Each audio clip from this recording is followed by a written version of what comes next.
You're listening to Clearer, Calmer, Wiser, a short daily reset for thoughtful men who are trying to lead with strength and humility. Tools and reflections to help you back to clarity and calm, especially when you're triggered.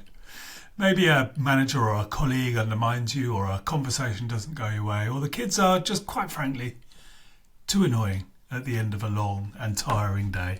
I'm Ben, and everything I share here comes from LeanMind, a set of simple, grounded tools that help you shift your state fast so you can think clearly, act calmly, and lead wisely. Let's get into it. Today's little contribution is about the annoying rise of the dedicated set-piece coach. Now, don't worry if football is not your thing. It's about more than football. It's also about finding the right balance between control and creativity. Now, if you spend any time watching football, you might have noticed the rise of the set-piece coach. They stand kind of pensive looking or flapping their arms about in some sort of dramatic manner whenever a set-piece rumbles into view, whether it's a corner or a free kick, guiding their charges on the field, choreographing their every move. Now, this is a relatively recent phenomenon, and one that I find quite annoying, actually, which I will get into in a moment. Last night, Arsenal were playing Real Madrid in the Champions League quarterfinals. So a big match on a big stage, big teams, well, one big team and Arsenal, battling it out for the right to progress to the semi-finals of Europe's Premier Cup competition. Declan Rice, an English midfielder, steps up to take a free kick some way through the second half when the match is delicately poised at 0-0. The Real Madrid goalkeeper, by some measures, the best in the world, organising his defensive wall, organising the players. Everybody lined up, the usual chatter, kind of hand covering mouth chatter of the players, deciding whose turn it is to kick the ball.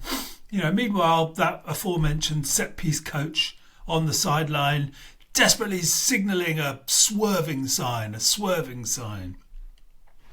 Anyway, Declan Rice, who clearly won the rock, paper, scissors competition with his colleagues as to who was going to take the kick, runs up, bends the ball around the wall in a sort of dramatic arc, finding itself nestled into the corner, delighting the 60,000 fans as the kind of Real Madrid defence is beaten, and with it, like I said, maybe the best goalkeeper in the world. By many, many measures, described in footballing parlance as a worldie.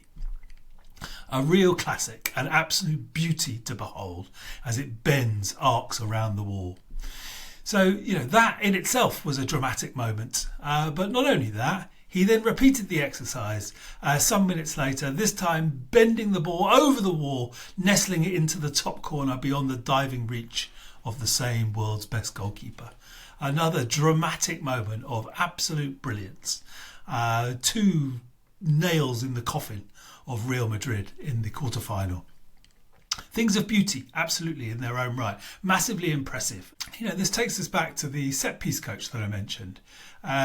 Just before Declan Rice went to take that first free kick, the camera cut away to show the set-piece coach, who's a very prominent among set-piece coaches, because Arsenal, admittedly, have been very effective at set pieces this season.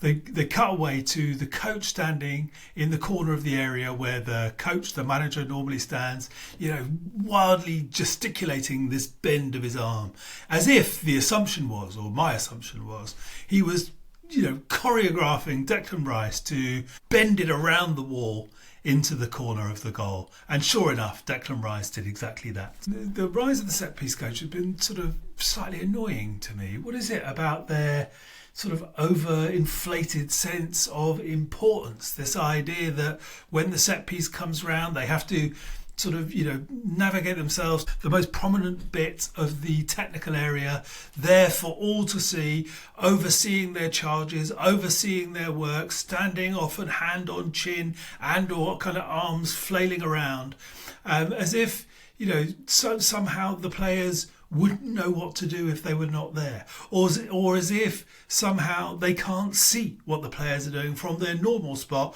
which is sitting with all of the other coaches in the technical area in the dugout. Why this need to be seen? Why this need to become front and centre? Would the players not deliver on it if they were not there? Can they somehow see something that they couldn't see from their normal seats? Just something about this grates for me. Something about this frustrates me.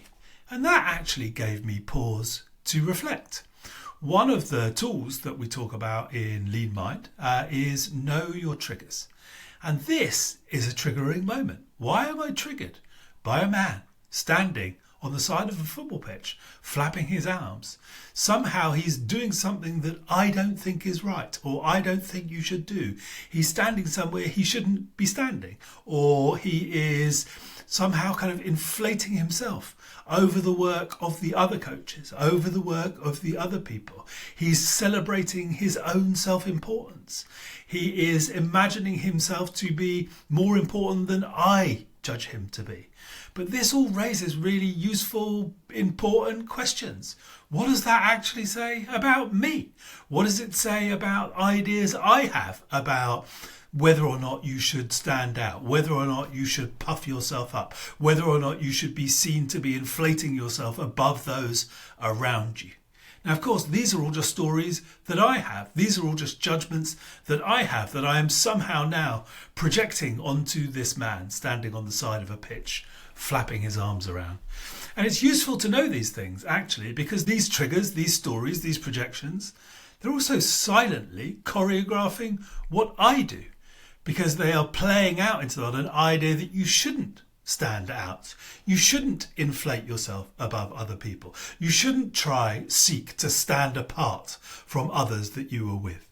Now, those things might be right judgments, they might be wrong judgments, but equally, it's important to know them. It's important to know the kind of the silent hand on the tiller of your work that might be dictating what you do, and that's what the triggers are about.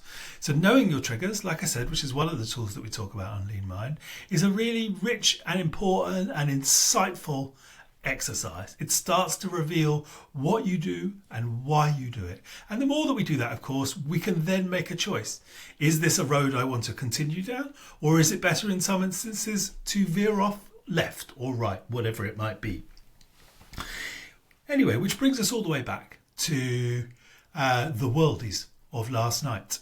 And like I said, just before Declan Rice took his first kick, we cut away. We saw a picture of this, the set piece coach flapping his arms wildly on the side. Anyway, it turns out, like I said, he was imploring Declan Rice to cross the ball. But a colleague, a fellow player, said to Declan as he was walking off, if you fancy it, just go for it. And that's actually what Declan did. He just went for it. All of the plans, all of the structure, all of the control, all of the managing that the set piece coach sort of instills into the team, out the window for a moment of creativity, a moment of brilliance, a moment of just fucking smash it, Declan. Because sometimes, actually, we need to get that balance ball right. We live in a world where we are trying to control everything to the nth degree, trying to manage everything to the nth degree, that somehow the simplicity that we crave comes as a result of controlling, managing, cajoling things better. When actually, maybe the real reward comes, the real simplicity comes when we throw the plan out, we throw the control out, and we just go for creativity. Just fucking smash it, Deck. And I leave that with you today. If you like this little pod, like it, share it, follow it, do all of those things. We really appreciate your support. And if you like the idea of checking out your triggers, head on over to LeanMind at www.leanmindway.com. You'll find access to all of the tools there, and also access to a growing community of people who are trying to find the balance between a little bit of control and just fucking smashing it. So until next time, thank you and goodbye.